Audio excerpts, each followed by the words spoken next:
Kinumpirma ni President Ferdinand Marcos Jr. na mula sa kanya ang kumakalat na panawagan na huwag nang ituloy ang impeachment kay Vice President Sara Duterte. Ayon sa Pangulo, bakit pa umano mag-aaksaya ng panahon dito? Narito ang buong pahayag ng Pangulo.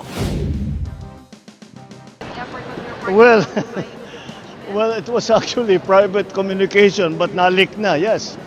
Because that's really my opinion. This is not important.